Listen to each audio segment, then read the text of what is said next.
Okay, welcome back. Today I wanted to talk about a topic that might be a little bit controversial to some, and that's going to be emergency funds and credit cards.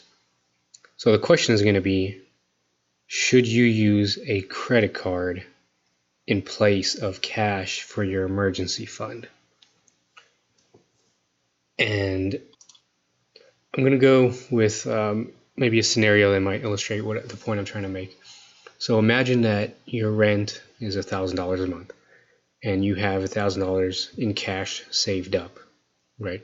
So a lot of places for rent, they will not accept anything except a direct withdrawal from a bank account.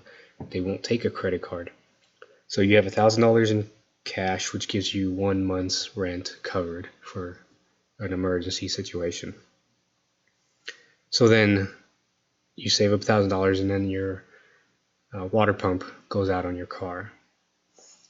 So the question is, should you use $600 from that $1,000 cash for paying the water pump, right? Which I think a car problem constitutes as an emergency because most people absolutely need to have their car to get to work. So should you just pay cash? And I would say no, absolutely not. You should use a credit card for a couple of reasons. First reason is that now if you use cash, you no longer have $1,000. You no longer have a month's rent.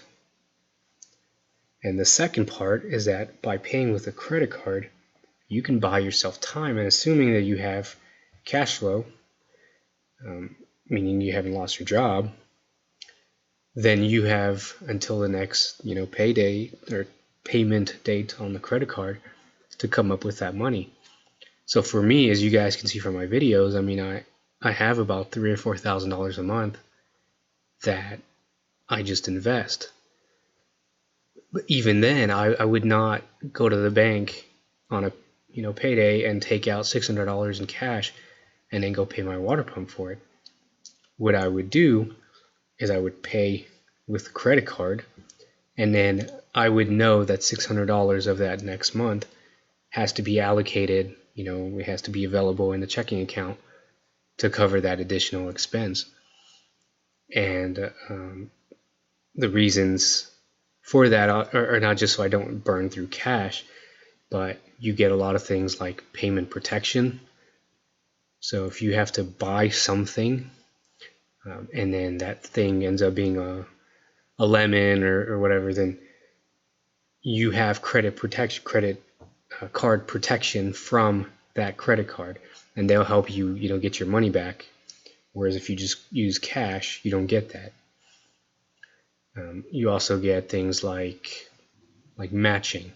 So if you buy something, or price match, so if you buy something and then the next week you see the same item cheaper elsewhere, not all cards, but some cards will actually refund you the difference.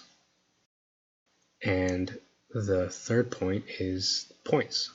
So depending on which credit card you have, you get rewards. And of course, if you're going to, and the big thing to remember is you should only be buying things you're going to buy anyways.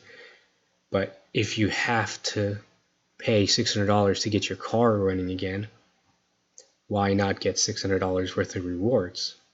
Because remember, if you pay your statement automatically at the day that it's due, you don't pay interest. And this is where I really do not follow the Dave Ramseys of the world, which tells you cut up your credit card.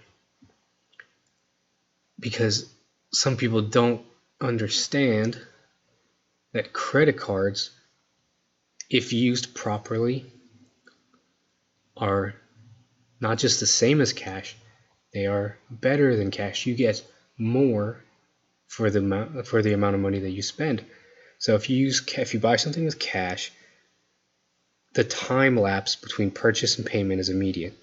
If you use a debit card, it might be 3 to 4 days. If you use a credit card, it might be 3 to 4 weeks before you have to pay for something.